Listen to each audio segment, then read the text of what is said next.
Hello students. අද video එකකින් කතා කරන්නේ nouns and categories. නාමපද සහ ඒවායේ වර්ග. ඒකට මේ noun එකක් කියන්නේ මොකක්ද? මුලින්ම අපි ඒක කතා කරලා ඉන්නකෝ.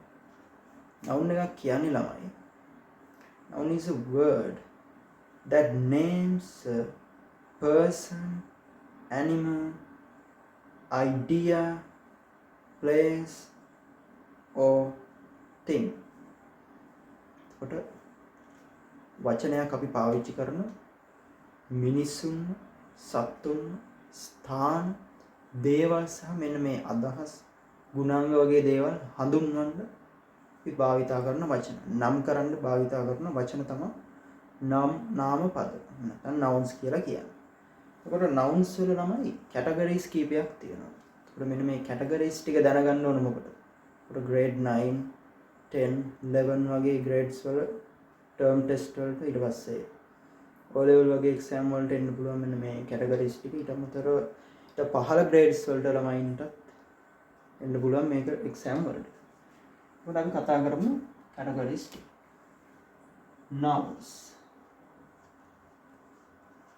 පළවෙනිම category එක තමයි වැඩියෙන්ම පාවිච්චි වෙන category එක මේක common nouns.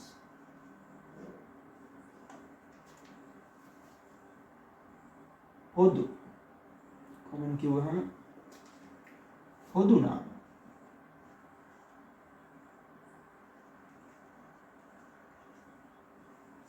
common nouns කිව්වහම මේ පොදුයි ඒක. කොට වැඩි ප්‍රමාණයක් ඉන්නවා. දැන් උදාහරණයක් ගන්නතොත් ඔයාලගේ ගෙදර පුතා හොදුව ඔයා son daughter. පස්සේ එහා ගෙදර තව කෙනෙක් ඉන්නවා son or daughter. අන්න ඒ වගේ. එතකොට පොදුයි. ඔයාලගේ ගෙදර එක්කෙනා වුණාට හැම ගෙදරකම වගේ ඉන්නේ. දැන් ගත්තොත් student. ඔයා student කෙනෙක්.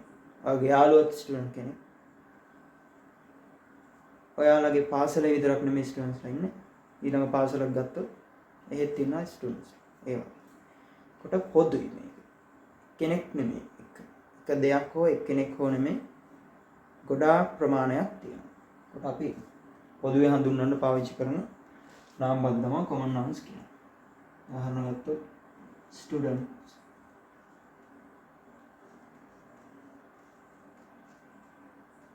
flower,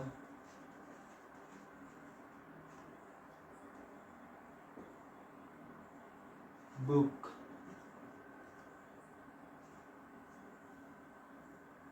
girl, car,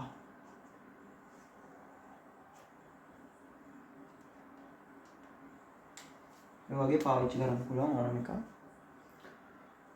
common nouns වලට. ඊළඟ category එක proper nouns.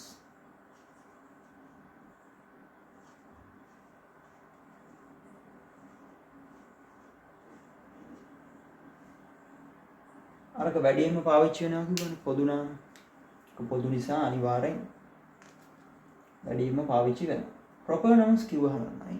proper nouns කියවම නිකන් අර සංඥා නාම. ඉතින් කෙලින්ම ගත්තොත් නම් අපි හඳුන්වන්නේ proper nouns කියලා. ඕනම කෙනෙක්ගේ නමක්, ඕනම දෙයක නමක්.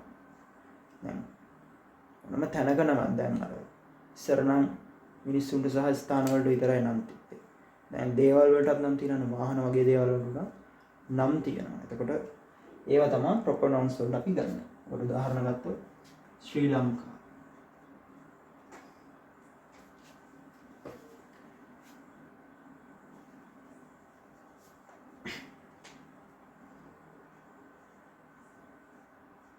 proper nouns වල අනිත් විශේෂත්වය ළමයි හැමතිස්සෙම capitalized වෙනවා. පළවෙනි අකුර හැම වචනෙම දැන් වචන දෙකක් තියෙද්දි අකුරු දෙකම පළවෙනි අකුරු දෙක capital වෙනවා.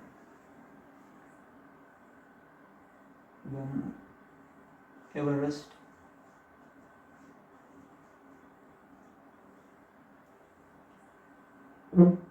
Justin,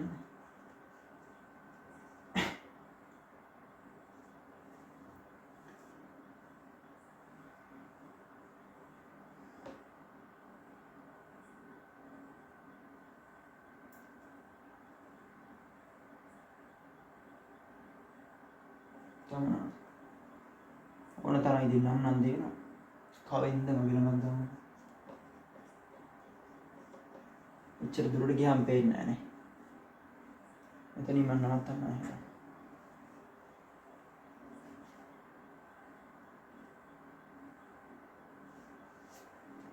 මට ළමයි ඕනම දෙයක ස්ථානයක ඕනම පුද්ගලයෙක්ගේ ඕනම දෙයක දැන් ඔයාලා ගෙදර තියෙන වාහනයක්. ඒක අපි මොකද්ද common noun එක? car. ඒකේ proper noun එක මොකද්ද? which. ඒකේ brand name එක Toyota. උනාට ඒකේ proper noun එක මොකද්ද? which. අරගේ තියෙනවා leaf එක. අන්න. common noun එක car. proper noun එක leaf. ඒ වගේ. common noun එකකුත් තියෙනවා proper noun එකකුත් තියෙනවා. දැන් ඔයාලට ගත්තොත් ඔයාගේ නම නිමාලි. proper noun එක නිමාලි. ඔයාට common nouns කීපයක් තියන්න පුළුවන්. ඔයාලා ගෙදරදී daughter. ඊටත් අමතරව ඔයා sister. පස්සේ ඉස්කෝලේට ගියාම student. යාළුවා අතර friend. පස්සේ ජොබ් එකකට යද්දි employee.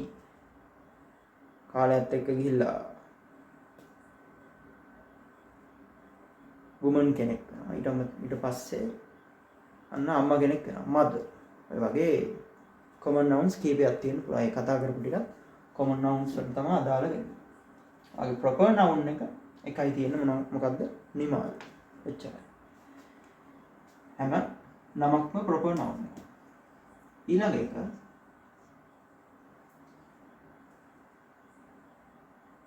countable nouns. countable කිව්වහම නම් අපිට ගණනය කරන්න පුළුවන්.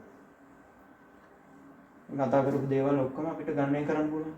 කෙලින්ම මේ ටිකම ගත්ත හැකි. මේක එක දෙයයි ශ්‍රී ලංකාව කියන්නේ එකයි. එවරස්ට් කියන්නේ එකයි. ජස්ටින් කියන්නේ එකයි. කෙනයි ජස්ටින් බීබර් ගත්තාම එක්කෙනයි. ඒ වගේ. මේක අපිට කවුන්ට් කරන්න පුළුවන්. එතකොට මේකට තව උදාහරණයක් ගත්තොත් window,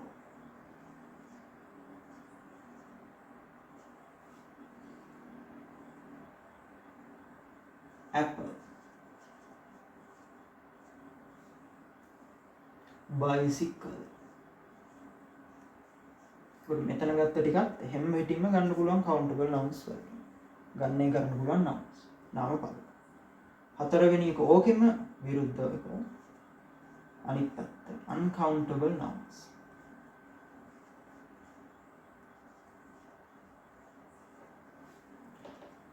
අන්න ගණනය කරන්න බෑ. මොනවද?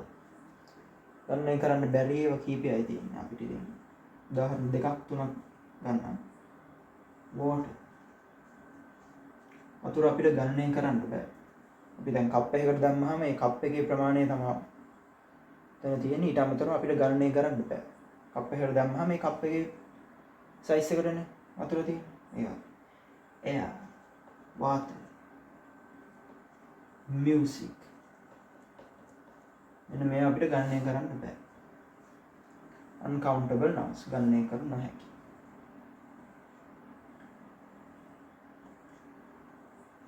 ඊළඟ කැටගරි එක compound nouns.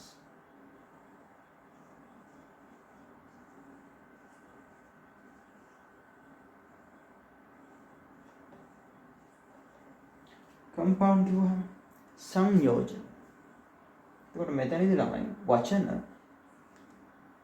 දෙකක් හෝ වැඩි ගණනක් එකතු වෙලා හදන නාමපද තමයි මෙතනදී compound nouns කියලා අපි අදහස් කරන්නේ.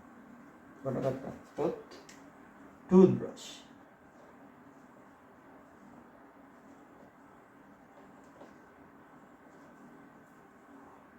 tooth කියන වචනේ brush කියන වචනේ දෙක එකතු වෙලා තමයි toothbrush කියන නාමපදේ හැදෙන්නේ. tooth කියන noun එකයි brush කියන noun එකයි එකතු වෙලා. airport,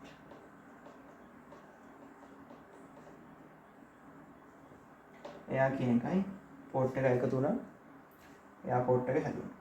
ටූත්බ්‍රෂ් කිව්වහම දත් බුරුසුව. එයාපෝට් කිව්වහම ගුවන් තොටුපළ.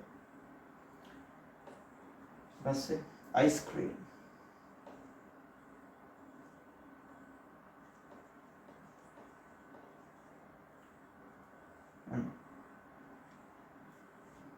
අයිස්ක්‍රීම් කිව්වහම ඔයාලා දන්නවනේ කොහොමද? ඒකට කම්පවුන්ඩ් නවුන්ස්. වචන දෙකක් හෝ දැන් මම ගත්තේ දෙකයි. දෙකට වඩා වැඩි ගණනක් එකතු වෙලා හැදෙන වචන නම් පදත් තියෙනවා. එතකොට මම කැටගරිස් 5ක් කතා කරා. පළවෙනි කැටගරිස් 5.